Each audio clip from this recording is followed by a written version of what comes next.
Hello दोस्तों, नमस्कार। स्वागत है एक बार फिर से आप सभी के अपने प्रिय चैनल पर। दोस्तों आपको बता दें जो अभी की सबसे बड़ी खबर आ रही है, जहां पर प्रधानमंत्री मोदी जी की अमेरिका यात्रा से पाकिस्तान में मचा हलचल। हिना रब्बानी खार ने उठाया बालाकोट एयर स्ट्राइक का मुद्दा। जी हां दोस्तों, बताएंगे क्या बातें बोली गई हैं दोस्तों इस मुद्दे पर, और साथ ही साथ आपको बताएंगे जहां पर नेता मंत्री ही नहीं, अमेरिकी मीडिया में भी मोदी मोदी के लगे नारे। जी हाँ दोस्तों, मोदी मोदी की गूंज सुनाई दी है अमेरिकी मीडिया में। साथ ही साथ आपको बताएंगे जहां पर भीख मांगने पेरिस गए पाकिस्तानी पीएम शहबाज शरीफ की शराफत तो देखें, बारिश में लेडी ऑफिसर से छीन लिया छाता।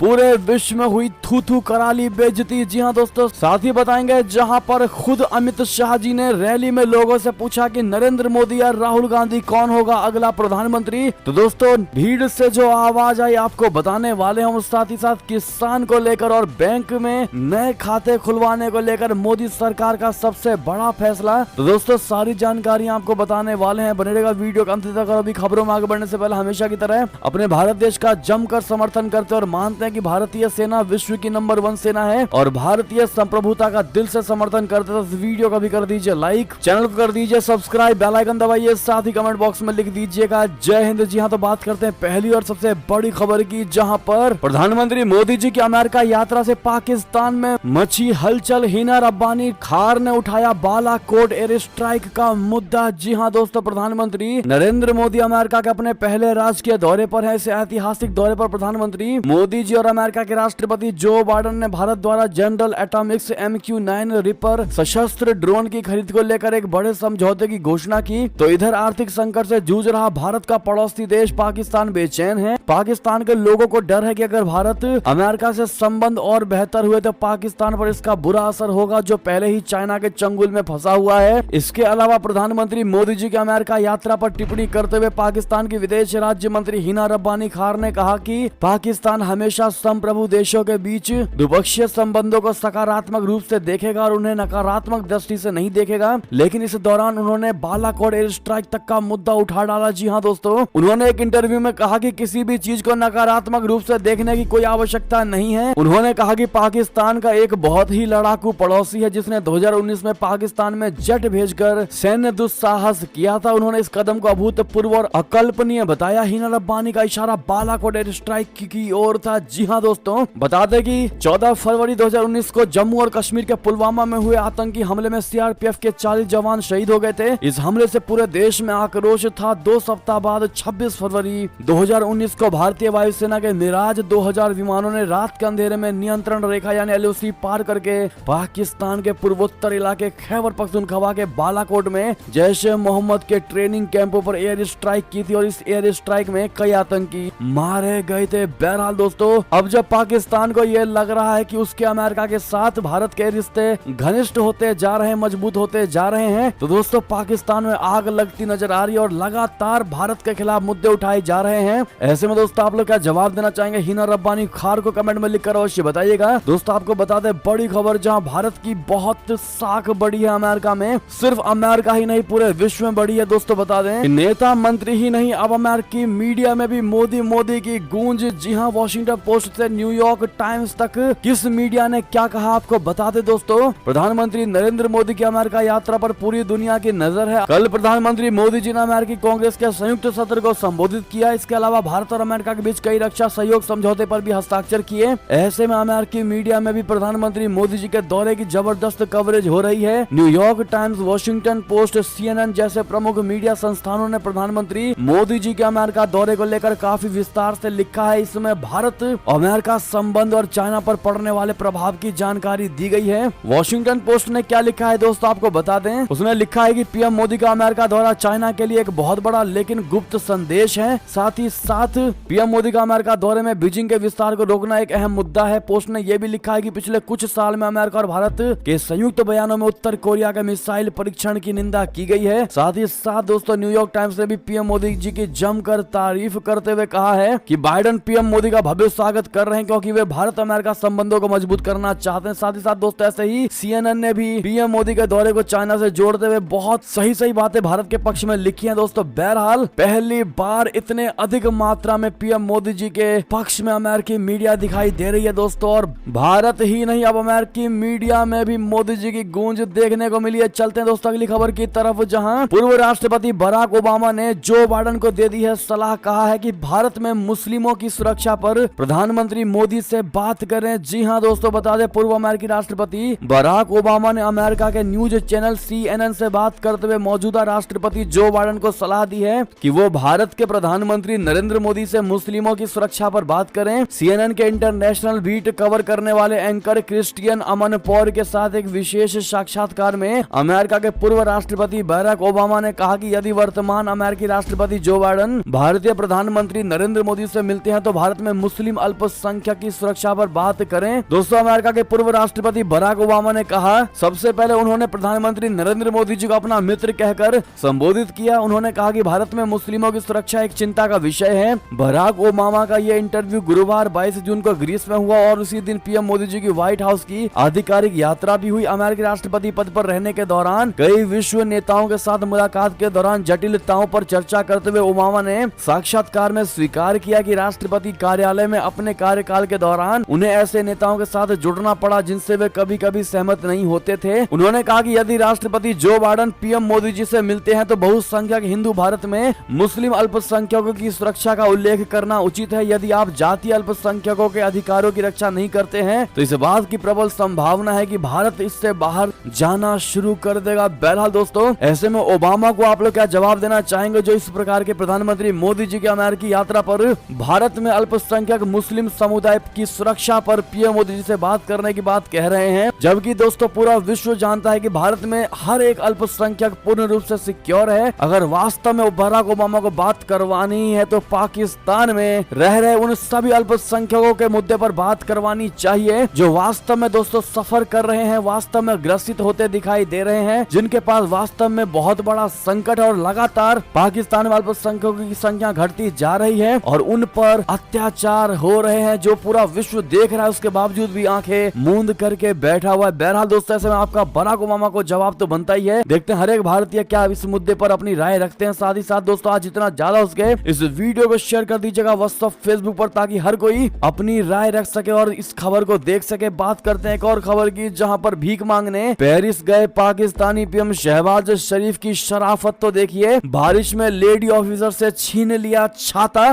करवा ली अपनी बेइज्जती। अब वो लेडीज बिना छाते के भीगते हुए चलती नजर आई। जी हाँ दोस्तों, शहबाज शरीफ ने भरी बारिश में महिला ऑफिसर से छीना छाता अब हो रही है पूरे विश्व में थू थू। बता दें, पाकिस्तान के प्रधानमंत्री शहबाज शरीफ गुरुवार से फ्रांस की राजधानी पेरिस में आयोजित न्यू ग्लोबल फाइनेंसिंग पैक्ट शिखर सम्मेलन में हिस्सा ले रहे हैं। यहाँ पर वो फ्रांस के राष्ट्रपति इमैनुअल मैक्रोन के अलावा अंतर्राष्ट्रीय मुद्रा कोष की प्रबंध निदेशक क्रिस्टालिना जॉर्जीवा से मुलाकात कर रही हैं। लेकिन अपनी मीटिंग से ज्यादा शरीफ अपने उस वीडियो की वजह से चर्चा में है जो इस समय वायरल हो रहा है। वीडियो के सामने आने के बाद अब लोग पाकिस्तानी पीएम के रवैये पर सवाल उठा रहे हैं। सोशल मीडिया पर वायरल इस वीडियो के बाद लोग उनसे पूछ रहे हैं कि क्या इसी तरह से महिलाओं का सम्मान किया जाता है। जो वीडियो सामने आया है दोस्तों, उसमें नजर आ रहा है कि एक लेडी प्रोटोकॉल ऑफिसर पाकिस्तान के पीएम शहबाज शरीफ को कार तक रिसीव करने आती है। भयंकर बारिश के बीच पीएम के लिए रेड कारपेट बिछा हुआ होता है। उस ऑफिसर ने छाता पकड़ा हुआ होता है और वो इस तरह से छाता पकड़ती है कि दोनों लोग बिना भीगे हॉल के अंदर जा सके। लेकिन कार से उतरने के बाद शहबाज शरीफ थोड़ी देर तक उस महिला के साथ रहते हैं, मगर कुछ ही समय में वो उनसे छाता छीन लेते हैं और आगे निकल जाते हैं। इसके बाद वो महिला ऑफिसर भीगते हुए अंदर जाती है और उसके मुंह पर शिकस्त देखने को मिलता है। दोस्तों, आप उस वीडियो में उस महिला का शक्ल देख पाएंगे जिस पर एक टेंशन का भाव होता है और एक इस तरह की फीलिंग दिखाई दे रही थी कि कोई व्यक्ति हमारे साथ ऐसा कैसे कर सकता है, वो भी किसी देश का प्रधानमंत्री। बहरहाल दोस्तों, शहबाज शरीफ के इस जेस्चर को लेकर आप क्या कहना चाहेंगे जो किसी महिलाओं के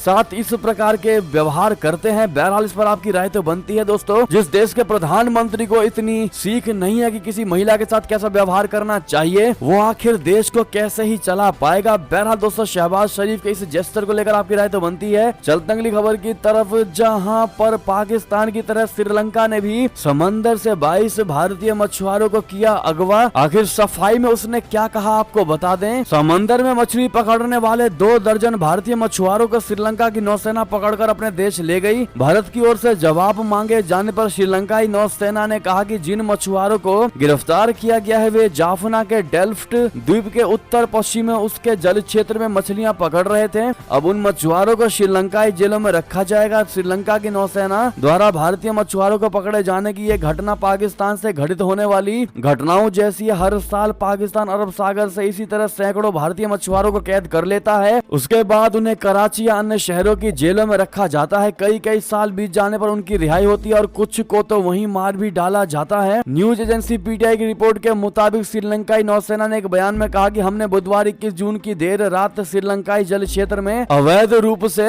मछली पकड़ने वाले मछुआरों की नौकाओं को खदेड़ने के लिए एक विशेष अभियान चलाया। उस दौरान बहुत से मछुआरे वहां थे, उन्हें घेराबंदी कर गिरफ्तार कर लिया गया। पूछताछ में सामने आया है कि वे लोग तमिलनाडु के रामनाथपुरम, पुट्टुकोट्टई और नागपट्टिनम जिले के रहने वाले हैं। उन मछुआरों को देर रात नेदुनथीवु के पास से पकड़ा गया और उनकी 4 नौकाओं को भी जब्त कर लिया गया। बाद में उन्हें कांकेसनथुरई पोर्ट लेकर जाया गया और मेलाडी मत्स्य पालन निरीक्षण के हवाले कर दिया गया। बात करते हैं दोस्तों अगली बड़ी खबर की, जहां पर एजेंडा जीवी बता दें, पीएम मोदी के स्वागत में बाहें खोल खड़ा है अमेरिका, तो दूसरी तरफ इस्लामी एजेंडे में व्यस्त हैं 2 महिला सांसद। जी हां, एक तरफ अमेरिका में प्रधानमंत्री नरेंद्र मोदी जी का भव्य स्वागत हुआ, तो दूसरी तरफ अमेरिका की 2 मुस्लिम महिला सांसद इल्हान उमर और रशीदा तलीब अपने इस्लामी एजेंडे में व्यस्त है। जी हां दोस्तों, इल्हान उमर और रशीदा तलीब ने जहर उगलते हुए ऐलान किया है कि वे पीएम मोदी के संबोधन का बहिष्कार करने वाली हैं। इल्हान उमर और रशीदा तलीब ने अपने एजेंडे के तहत अमेरिका में भारत की गलत तस्वीर पेश करने में जुटी हुई है। इल्हान उमर और रशीदा तलीब दोनों जो बाइडेन की डेमोक्रेटिक पार्टी की सदस्य हैं। इन दोनों ने भारत के खिलाफ जहर उगलते हुए दावा किया है कि मोदी सरकार ने धार्मिक अल्पसंख्यकों का दमन किया है। लेकिन दोस्तों इस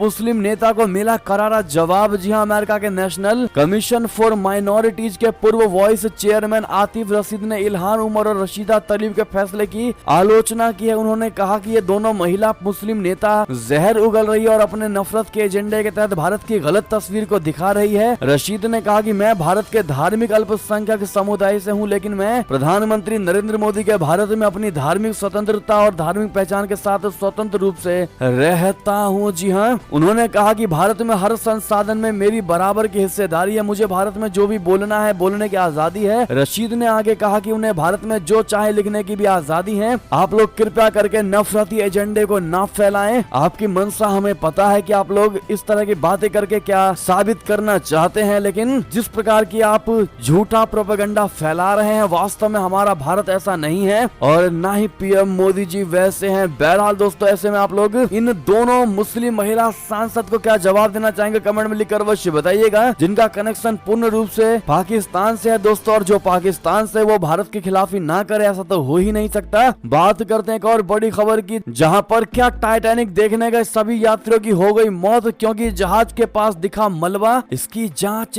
जारी है। जी हां दोस्तों, लापता पनडुब्बी की तलाश कर रहे अमेरिकी कोस्ट गार्ड ने कहा है कि उन्हें डूबे हुए जहाज टाइटैनिक के पास कुछ मलबा मिला है। तटरक्षक बलों के अनुसार लापता पनडुब्बी को ढूंढने के दौरान टाइटैनिक के पास मलबा मिला है, जिसे निकालने की कोशिश जारी है। टाइटन नाम की इस पनडुब्बी में 5 लोग सवार हैं। इस बात की आशंका जताई जा रही है कि इसमें सवार सभी 5 लोगों की मृत्यु हो चुकी है। ऑफिशियल घोषणा नहीं की गई है दोस्तों, कयास यही लगाए जा रहे हैं कि उन 5 लोगों की मौत हो चुकी है। अटलांटिक महासागर में अप्रैल 1912 में डूबे टाइटैनिक जहाज का मलबा देखने गई पनडुब्बी को लापता हुए 96 घंटों से ज्यादा का भी वक्त बीत चुका है। ऐसे में पनडुब्बी में उपलब्ध इतने ही घंटे की ऑक्सीजन भी खत्म हो चुकी है। बचावकर्ताओं ने गुरुवार को कहा है कि टाइटैनिक के मलबे के पास से एक लापता पनडुब्बी की खोज कर ली गई है। यूएस कोस्ट गार्ड ने ट्वीट में कहा है कि यूनिफाइड कमांड के विशेषज्ञ जानकारी का मूल्यांकन कर रहे हैं। बात करते हैं दोस्तों अगली बड़ी खबर की, जहां पर बिलावल की इराक यात्रा से पाकिस्तान को नहीं हुआ कोई भी फायदा, संयुक्त दस्तावेज से कश्मीर ही गायब। जी हां दोस्तों, पाकिस्तान के विदेश मंत्री बिलावल भुट्टो जरदारी ने 7 जून को इराक की अपनी बहुप्रचारित यात्रा संपन्न की। तब से इस्लामाबाद, जो बगदाद के साथ अपने संबंधों में उच्च हिस्सेदारी रखता है, इस यात्रा को ऐतिहासिक बताने में व्यस्त है। हालांकि परिणामों की जांच से पता चलता है कि लगातार प्रयासों के बावजूद इस दौरे से पाकिस्तानी कूटनीति के लिए उसे कोई महत्वपूर्ण उपलब्धि नहीं मिली है। निःसंदेह दोनों पक्ष कई क्षेत्रों में सहयोग को बढ़ावा देने के लिए काम करने पर सहमत हुए और राजनयिक और आधिकारिक पासपोर्ट धारकों के लिए वीजा छूट, व्यापार और वाणिज्य को बढ़ाने और सांस्कृतिक सहयोग को बढ़ावा देने जैसे विषयों पर कुछ समझौता ज्ञापनों पर हस्ताक्षर किए। साथ ही साथ बात करते करते हैं एक और सबसे बड़ी खबर की, जहां पर अब भारत में ही बनेंगे लड़ाकू विमानों के jet engine. PM Modi ji की अमेरिकी यात्रा के दौरान ऐतिहासिक समझौता। जी हां, इंडिया में बनेंगे अब लड़ाकू विमानों के इंजन। समझौते पर अमेरिकी कंपनी ने दे दिया खुश करने वाला बयान। बता दें, एक जरूरी समझौते के तहत अमेरिकी कंपनी जीई एरोस्पेस ने भारतीय वायुसेना के हल्के लड़ाकू विमान यानी LCA-MK2 तेजस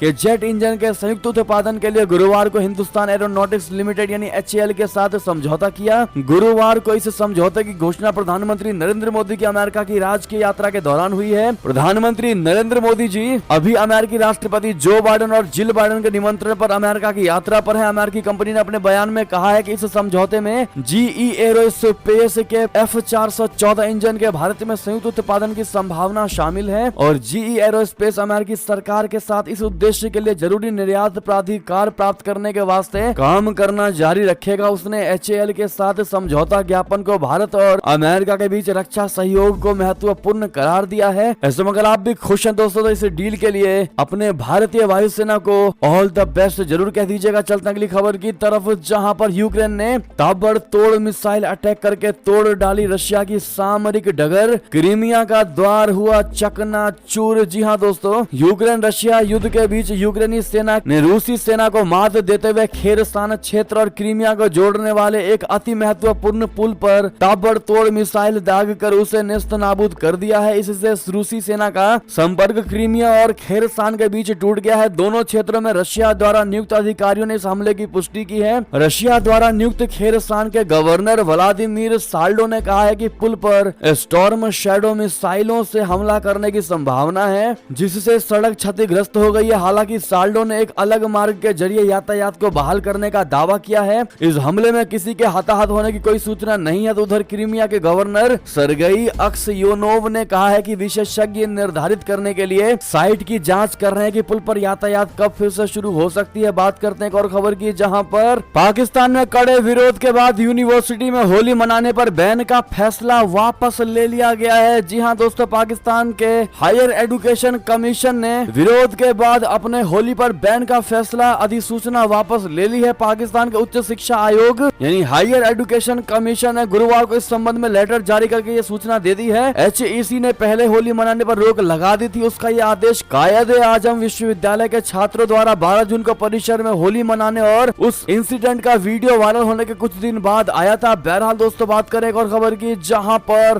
कंगाल पाकिस्तान के कराची पोर्ट पर 50 साल के लिए होगा UAE का कब्जा। अमेरिका ने झाड़ा पल्ला। बता दें, दुनिया भर से कर्ज की भीख मांग रहे पाकिस्तान की आर्थिक राजधानी कराची के बंदरगाह पर अब 50 साल के लिए संयुक्त अरब अमीरात का कब्जा हो सकता है। UAE ने अब साफ कर दिया है कि वो लगातार भीख मांग रहे पाकिस्तान को तभी कर्ज देगा जब 50 साल के लिए कराची बंदरगाह को उसके हवाले कर दिया जाएगा। इस बीच पाकिस्तान ने IMF से कर्ज हासिल करने के लिए आखिरी कोशिश के रूप में अमेरिका के राजदूत से गुहार लगाई थी। पाकिस्तानी मीडिया के मुताबिक शहबाज सरकार का ये गिड़गिड़ाना काम नहीं आया है और अमेरिका ने साफ कह दिया है कि वो कोई मदद नहीं करेगा। यही नहीं, अमेरिकी राजदूत डोनाल्ड ब्लूम ने तो अब IMF का लोन ना मिलने की सूरत में पाकिस्तान का प्लान भी क्या होगा ये पूछ लिया। डोनाल्ड ब्लूम ने पाकिस्तान के वित्त मंत्री इशाक डार से मुलाकात में साफ कह दिया है कि वो किसी पुख्ता समर्थन का वादा नहीं करते हैं। साथ ही साथ दोस्तों, अगली खबर आपको बता दें, जहां पर PM नरेंद्र मोदी जी या राहुल गांधी कौन बनेंगे प्रधानमंत्री। विपक्ष की बैठक से पहले अमित शाह जी का रैली में लोगों से बड़ा सवाल। तो दोस्तों, भीड़ ने क्या आवाज दिया आपको बता दें। बिहार के मुख्यमंत्री नीतीश कुमार ने विपक्षी दलों की आगे की रणनीति को लेकर पटना में शुक्रवार यानी 23 जून को बैठक बुलाई। इस बीच केंद्रीय गृह मंत्री अमित शाह जी ने छत्तीसगढ़ के दुर्ग में गुरुवार 22 जून को दावा किया कि एक बार फिर से प्रधानमंत्री नरेंद्र मोदी के नेतृत्व में बीजेपी सरकार बनाएगी। उन्होंने इस दौरान भीड़ की तरफ इशारा करते हुए पूछा कि राहुल गांधी और नरेंद्र मोदी में से 2024 में कौन प्रधानमंत्री बनेगा। इसके जवाब में भीड़ ने मोदी मोदी के नारे लगाए। तो अमित शाह ने आगे दावा किया कि 9 साल में विपक्ष भी हमारे ऊपर भ्रष्टाचार का आरोप नहीं लगा सकता। अमित शाह ने ऐसे समय में PM मोदी के मुकाबले राहुल गांधी के नाम का जिक्र किया है जब विपक्षी एकजुटता को लेकर बैठक होने वाली है। हालांकि न्यूज एजेंसी PTI को सूत्रों ने बताया है कि विपक्षी दलों की बैठक में PM पद के चेहरे को लेकर चर्चा नहीं होगी। इसमें न्यूनतम साझा कार्यक्रम को एजेंडे को लेकर बात हो सकती है। साथ ही साथ दोस्तों, बात करें एक और बड़ी खबर की, जहां नीतीश कुमार के नहीं बुलाने से छलका मायावती का दर्द कहा, चाबी तो उत्तर प्रदेश के पास ही है। जी हां, पटना में शुक्रवार को होने वाली विपक्षी एकता मीटिंग में नीतीश कुमार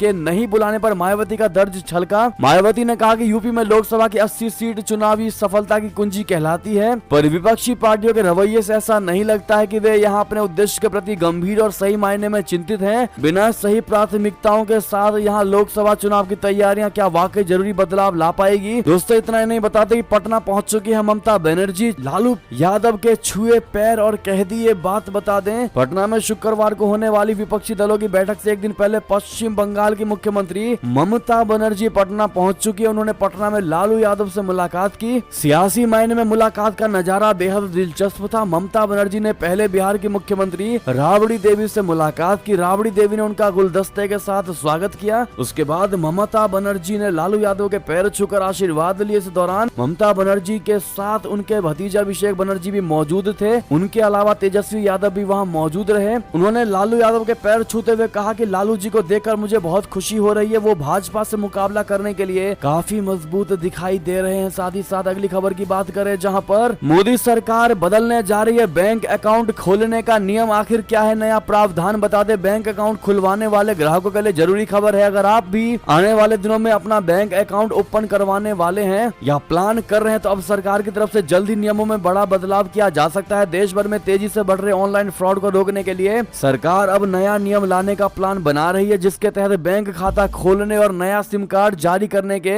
नियमों में सख्ती बरती जाएगी। इस समय देश भर में ऑनलाइन फ्रॉड में काफी इजाफा देखने को मिला है। नए नियम के तहत मोबाइल सिम लेने वाले और बैंक अकाउंट ओपन करवाने वाले व्यक्ति के बारे में पूरी जानकारी मिल सकेगी। इसके साथ ही कोई भी अन्य व्यक्ति किसी दूसरे व्यक्ति की डिटेल्स का इस्तेमाल नहीं कर सकेगा। बैंक खातों को लेकर हो रही धोखाधड़ी को रोकने के लिए सरकार जल्द ही ये नया नियम ला सकती है। दोस्तों, मीडिया रिपोर्ट से मिली जानकारी के मुताबिक आने वाले समय में टेलीकॉम ऑपरेटर और बैंकों के लिए कस्टमर का फिजिकल वेरिफिकेशन करना अनिवार्य किया जा सकता है। अब ऐसे में दोस्तों, ये थी तक की सारी बड़ी खबरें। आपको हमारी खबर कैसी लगी? आशा करता हूँ बहुत अच्छी लगी होगी। दोस्तों, तनिक भी अच्छी लगी तो इस वीडियो को अपने भाइयों में, दोस्तों में, रिश्तेदारों में शेयर कर दीजिएगा, व्हाट्सएप, फेसबुक, ट्विटर के माध्यम से। और अभी कर दीजिए इस वीडियो को लाइक, चैनल कर दीजिए सब्सक्राइब, बेल आइकन दबाइए, साथ ही कमेंट बॉक्स में लिख दीजिएगा जय हिंद जय भारत। और यहाँ तक बने